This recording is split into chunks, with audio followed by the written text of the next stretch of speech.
जय Hind. Hello everyone. तो आज हम लोग 10th क्लास के हिस्ट्री चैप्टर नंबर 2 को स्टार्ट करेंगे और उसको देखेंगे। चलिए सबसे पहले हम देखते हैं कि पाठ 2 का नाम क्या है। तो NCERT 10th NCERT history chapter number 2 पाठ 2 समाजवाद एवं साम्यवाद। ठीक है, तो सोशलिज्म एंड कम्युनिज्म। तो पाठ 2 का नाम क्या है? पाठ 2 का नाम है समाजवाद एवं साम्यवाद। देखिए तो यहाँ पर दिया गया है समाजवाद। समाजवाद एक ऐसी व्यवस्था है जिसमें पूंजीवाद का अंत करके, ठीक है, और उत्पादन के साधनों को क्या किया जाता है, बढ़ाने की नियंत्रण की जाती है। समाजवाद जो है इसका उद्देश्य क्या है? देखिए समाजवाद का उद्देश्य है एक वर्ग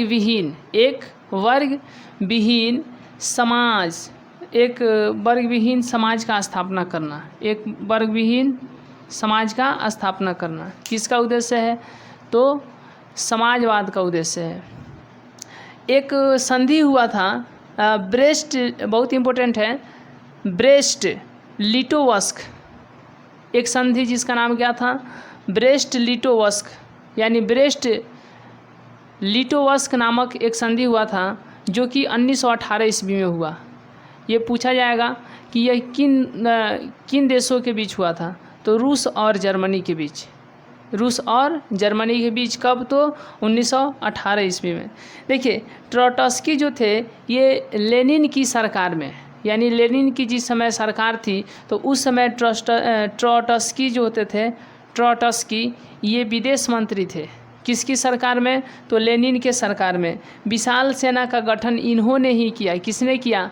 एक बहुत विशाल सेना थी जिसका नाम क्या था? लाल सेना। और उस लाल सेना का स्थापना किसने किया, यानी गठन किसने किया? तो ट्रोट्स्की ने किया। ट्रोट्स्की क्या थे? विदेश मंत्री थे। किसके सरकार में? तो लेनिन के सरकार में।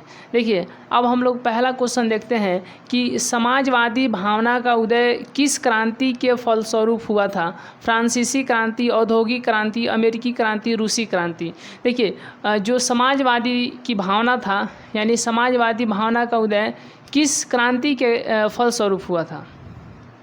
जो समाजवादी भावना का उदय किस क्रांति के फलस्वरूप हुआ?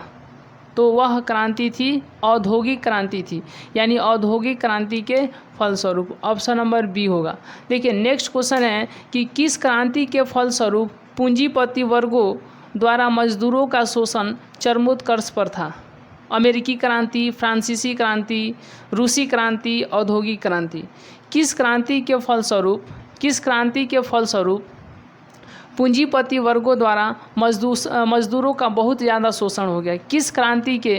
किस क्रांति के फलस्वरूप मजदूर बहुत ज़्यादा शोषित कर लिए गए पूंजीपति वर्गों के द्वारा? तो वह भी क्रांति कौन सी थी? औद्योगिक क्रांति ही थी, यानी ऑप्शन नंबर डी। देखिए नेक्स्ट क्वेश्चन है कि किस अर्थव्यवस्था में उत्पादन के सभी साधनों तथा विपणन में सरकार का एकाधिकार होता है? यानी किस अर्थव्यवस्था में उत्पादन के सभी साधनों, कारखानों तथा विपणन में सरकार का एकाधिकार होता है? पूंजीपति, मिश्रित, समाजवादी, ए, बी और सी। चलिए तो देखिए जो समाजवादी अर्थव्यवस्था में जो होता है उत्पादन के सभी साधनों, कारखानों तथा विपणन में सरकार का एकाधिकार होता है। किसमें? तो समाजवादी में, यानी इसका ऑप्शन नंबर सी हो जाएगा, समाजवादी में। देखिए नेक्स्ट क्वेश्चन है कि औद्योगिक क्रांति के कारण समाज का विभाजन कितने वर्गों में हो गया? 1, 2, 3, 4। कितने वर्गों में हो गया? इसका ऑप्शन कौन सा सही है कि औद्योगिक क्रांति के कारण समाज का जो विभाजन हुआ वह कितने वर्गों में हो गया? औद्योगिक क्रांति के कारण। किस क्रांति के कारण? औद्योगिक क्रांति के कारण। किस क्रांति के कारण? तो औद्योगिक क्रांति के कारण।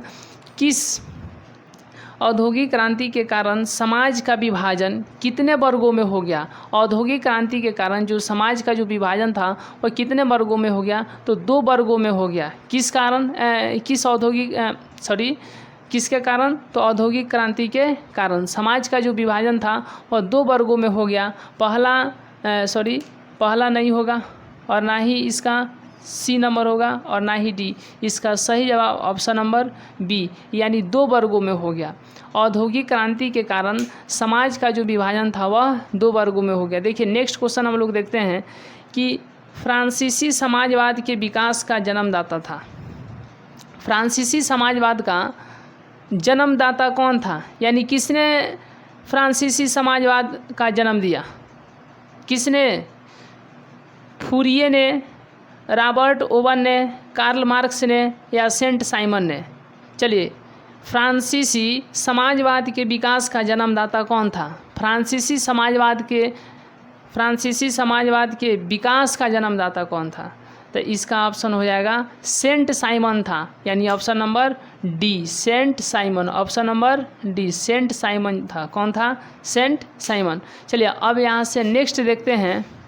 देखिए अब नेक्स्ट क्वेश्चन देखते हैं। देखिए क्वेश्चन है कि स्वप्नदर्शी समाज का संस्थापक कौन था? Oven, marks, Angeles, Lenin.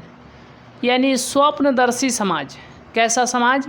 स्वप्नदर्शी समाज का संस्थापक कौन था? तो देखिए स्वप्नदर्शी समाज का जो संस्थापक था वह था ओवन था। कौन था? ओवन। ऑप्शन नंबर ए होगा, ऑप्शन नंबर ए, ओवन था। कौन था? ओवन। नेक्स्ट क्वेश्चन है कि यूरोपियन समाजवादी कौन नहीं था?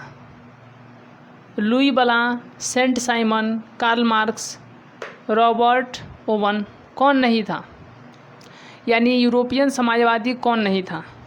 तो जो कार्ल मार्क्स था, इसमें जो कार्ल मार्क्स था यानी कार्ल मार्क्स, वह यूरोपियन समाजवादी नहीं था, यानी ऑप्शन नंबर सी होगा। ठीक है। नेक्स्ट क्वेश्चन है कि इंग्लैंड में समाजवाद का जनक किसे माना जाता है? इंग्लैंड में समाजवाद का जनक किसे माना जाता है? इंग्लैंड में समाजवाद का जनक किसे माना जाता है? इंग्लैंड में समाजवाद का जनक सेंट साइमन को, चार्ल्स फूरिये को, रॉबर्ट ओवन को या लुई ब्लां को। यानी इंग्लैंड में किसे समाजवाद का जनक माना जाता है? तो इंग्लैंड में रॉबर्ट ओवन को समाजवाद का क्या माना जाता है? जनक माना जाता है, यानी ऑप्शन नंबर सी सही है।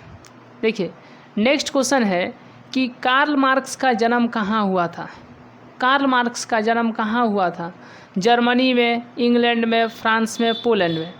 तो जो कार्ल मार्क्स का जन्म हुआ था वह जर्मनी में हुआ था। कहाँ हुआ था? जर्मनी में, यानी ऑप्शन नंबर ए सही है। देखिए नेक्स्ट क्वेश्चन है कि प्रथम इंटरनेशनल की स्थापना हुई। प्रथम इंटरनेशनल की स्थापना कहाँ हुई? रूस में हुई, फ्रांस में, कि जर्मनी में, कि लंदन में? तो प्रथम इंटरनेशनल की स्थापना हुई कहाँ हुई? लंदन में। कहाँ? लंदन में। Option number D. Next question है कि साम्यवादी घोषणा पत्र किसने प्रकाशित किया? साम्यवादी घोषणा पत्र किसने प्रकाशित किया? कार्ल मार्क्स ने, रॉबर्ट ओवन ने, सेंट साइमन ने, मार्क्स एवं एंगेल्स ने? किसने? तो साम्यवादी घोषणा पत्र जो है वह किसने प्रकाशित किया? तो मार्क्स एवं एंगेल्स ने। मार्क्स एवं एंगेल्स ने, यानी ऑप्शन नंबर डी। देखिए नेक्स्ट क्वेश्चन है कि साम्यवादी घोषणा पत्र कब प्रकाशित हुआ? साम्यवादी जो घोषणा पत्र है यह कब प्रकाशित हुआ? 1830 में, 1883 में, 1848 में, 1857 में। तो साम्यवादी जो घोषणा पत्र जो है ये 1848 में प्रकाशित हुआ। कब हुआ? 1848 में, यानी ऑप्शन नंबर सी।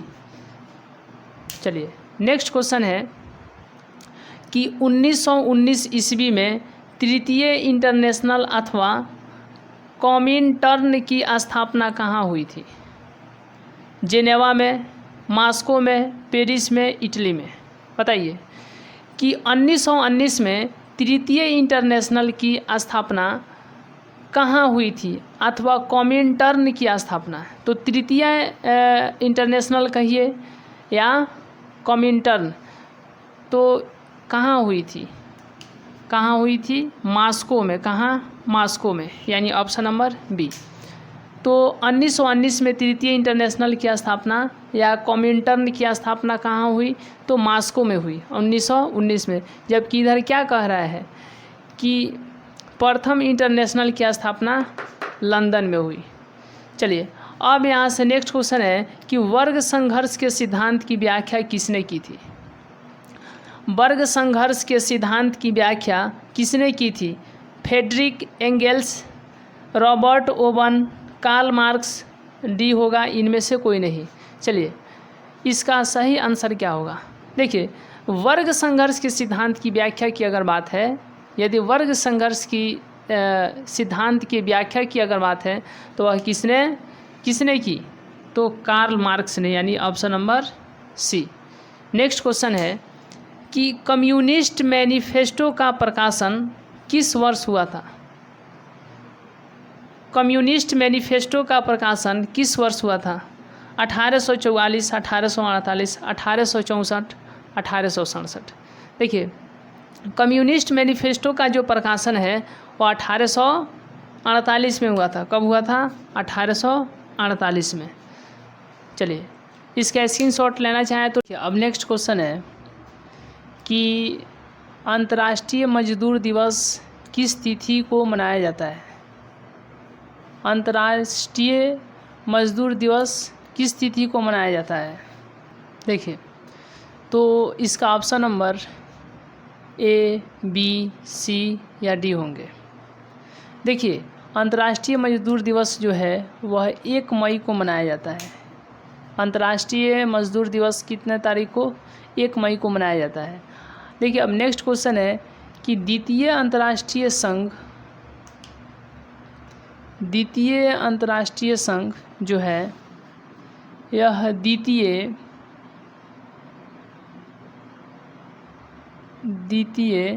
इंटरनेशनल कब स्थापित हुआ? यह द्वितीय इंटरनेशनल कब स्थापित हुआ? 1848 में, 1890 में, 1889 में, 1830 में। क्वेश्चन कहता है कि जो द्वितीय अंतर्राष्ट्रीय संघ जो है यह द्वितीय इंटरनेशनल कब स्थापित हुआ? यह द्वितीय इंटरनेशनल कब बन गया? तो इसका सही आंसर होगा ऑप्शन नंबर क्या? ऑप्शन नंबर सी, 1889 में। 1889 में, ठीक है। नेक्स्ट क्वेश्चन है तो द्वितीय अंतर्राष्ट्रीय संघ, द्वितीय इंटरनेशनल कब बना, कब स्थापित हुआ? 1889 में। नेक्स्ट क्वेश्चन है कि प्रथम अंतर्राष्ट्रीय संघ, ये द्वितीय था, इसमें क्या नीचे क्या करा? प्रथम। तो प्रथम अंतर्राष्ट्रीय संघ, प्रथम इंटरनेशनल कब स्थापित हुआ? 1870 में, 1864 में, 1871 में या 1890 में? कब स्थापित हुआ? तो यह हुआ 1864 में। अगर प्रथम पूछेगा तो 1864, अगर द्वितीय पूछेगा तो 1889। नेक्स्ट क्वेश्चन है दास कैपिटल किसकी रचना है? ऑप्शन नंबर ए होगा, बी होगा, सी या डी। कार्ल मार्क्स और एंगेल्स, टॉल्स्टॉय और कार्ल मार्क्स, एंगेल्स और टॉल्स्टॉय, लेनिन और स्टालिन। तो देखिए जो दास कैपिटल है इसके रचनाकार कौन है? तो इसके रचना किनके, मतलब ये किसकी रचना है? तो कार्ल मार्क्स और एंगेल्स के, यानी option number A, Karl Marx और एंगेल्स के ये रचना है। क्या? तो दास कैपिटल। दास कैपिटल किसकी रचना है?